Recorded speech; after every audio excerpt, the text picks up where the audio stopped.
देखिए मैं तो नहीं लगवाऊंगा अभी वैक्सीन, मैंने अपनी बात कह दी और वो भी बीजेपी लगाएगी उसका भरोसा करूंगा मैं? अरे जाओ भाई। कोरोना से पूरा देश जूझ रहा है, मगर ऐसे नाजुक मुद्दे पर भी कुछ पार्टियां और उनके नेता भ्रम फैलाकर सिर्फ राजनीति कर रहे हैं। जो लोग आज वैक्सीन की कमी का मुद्दा उठा रहे हैं, वही लोग 4 महीने पहले वैक्सीन को बीजेपी की वैक्सीन बताकर राजनीति कर रहे थे। देखिए मैं तो नहीं लगवाऊंगा अभी वैक्सीन, मैंने अपनी बात कह दी और वो भी बीजेपी लगाएगी उसका भरोसा करूंगा मैं?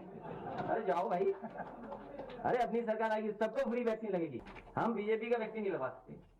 जिस सरकार ने ताली थाली और हेलीकॉप्टर उड़ाए हैं अस्पतालों पे, क्या जरूरत है इतनी बड़ी चेन? क्यों वैक्सीन की क्या जरूरत है? हम लोग आप सब बिना मास्क के बैठे हुए हैं। ये केवल कोविड उनके लिए, विपक्ष के लिए कि कोई कार्यक्रम न कर ले विपक्ष, और ये चलाएंगे इसी के बहाने महंगाई, इसी के सामने बेरोजगारी, इसी से अन्याय छिपाएंगे अपना।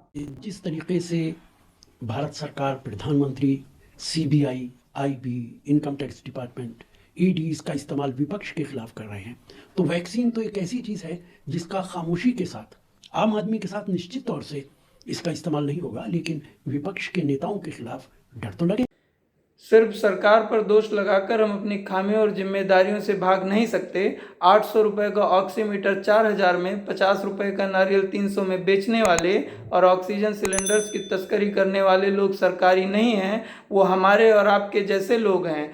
यदि लॉकडाउन की खबर सुनने के बाद दुकान वाला 50 रुपये प्रति किलो आटे की कीमत 100 रुपये प्रति किलो कर देता है, तो हमें हमारे समाज में हो रहे नैतिक मूल्यों और मानवीय मूल्यों के पतन को भी देखना पड़ेगा। पर हमारे साथ दिक्कत ये है कि यदि हम महंगी चीज़ अफोर्ड करने में सक्षम हैं, तो हमें कुछ खास फर्क नहीं पड़ता कि दूसरा आदमी जो उसको अफोर्ड नहीं कर सकता, उसको भी उस चीज़ की ज़रूरत है। हम ब्लैक मार्केट से वो चीज़ खरीद लेंगे, पर ना कंप्लेन करेंगे, ना उसके खिलाफ आवाज़ उठाएंगे। आप मास्क लगा के सामने नहीं लगाएंगे लोग तो क्या करोगे? कोई वायरस होता तो आंखों में नहीं आता, कानों में नहीं जाता। नहीं, मेरा पति है, ये मेरा पति है, मेरा मन करेगा अभी किस करूंगी, उसको क्या करोगे तुम? चाहे जो करना है कर लो, ले लो चालान, चलो पब्लिक है तो फिर क्या कर लोगे?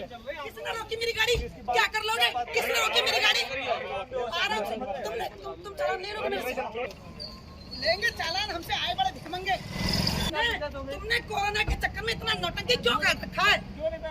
अरे पागल है, वर्दी में बुला यार, लेडी को गुलामी है क्या? मास्क लगा रही भी तो बात है। गाड़ी में कोविड के केसेस में जरा सी कमी आने पर हम पब में दारू पीने पहुंच जाएंगे, पर वापस केसेस बढ़ने पर हम सरकार को दोषी ठहराएंगे।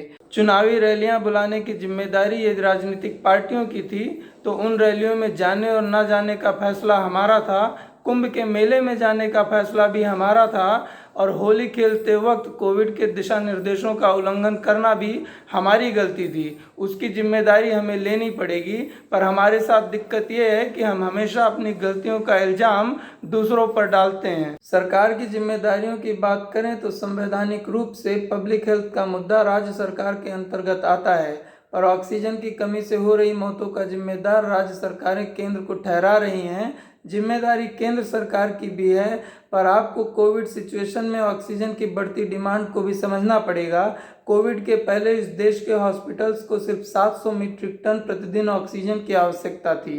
फर्स्ट कोविड वेव के दौरान वही डिमांड बढ़कर 2800 मीट्रिक टन प्रतिदिन हो जाती है, जो कि सेकेंड वेव के दौरान बढ़कर 5000 मीट्रिक टन प्रतिदिन की हो जाती है। अब आप ऐसी सिचुएशन में भारत के हेल्थ केयर की हालत समझ सकते हैं। इटली जैसे देश, जिनका हेल्थ केयर दुनिया में बेस्ट माना जाता है, उन्होंने भी कोरोना के आगे घुटने टेक दिए थे। तो भारत की स्थिति ऐसा होना तो लाजमी है। पर यदि आप इतिहास में जाकर पुराने समय में किए गए कार्यों पर चर्चा करना चाहेंगे और पब्लिक हेल्थ की मौजूदा हालत पर डिबेट करना चाहेंगे, तो लोग ये कहेंगे कि जो सरकार 7 साल से सत्ता में है, सारी जिम्मेदारी उसकी है। पर ऐसा नहीं है। आप 7 साल में सब कुछ नहीं बदल सकते। स्वास्थ्य के क्षेत्र में मौजूदा सरकार द्वारा किए गए कार्यों को आप नकार नहीं सकते हैं। देश में मौजूद एम्स हॉस्पिटल्स में से 80% से भी ज़्यादा या तो मौजूदा सरकार के कार्यकाल के दौरान बनवाए जा रहे हैं, या इनके पिछले कार्यकाल के दौरान उनकी घोषणा की गई थी। 2012 में बनकर तैयार हुए एम्स हॉस्पिटल्स भी माननीय अटल बिहारी वाजपेयी के कार्यकाल के दौरान घोषित किए गए थे। अंत में मैं आपसे यही कहूँगा, एक दूसरे का ख्याल रखें, सोशल डिस्टेंसिंग नॉर्म्स का पालन करें, मास्क जरूर लगाएं, अगर ज़रूरत ना हो तो घर से बाहर ना निकलें। धन्यवाद। कोरोना ये सब कुछ है नहीं, ये सब सिर्फ आदमी को चूतिया बनाने का काम हो रहा है और कोई कोरोना का काम नहीं है। कहाँ है कोरोना? कहीं नहीं है कोरोना। माइक धरो।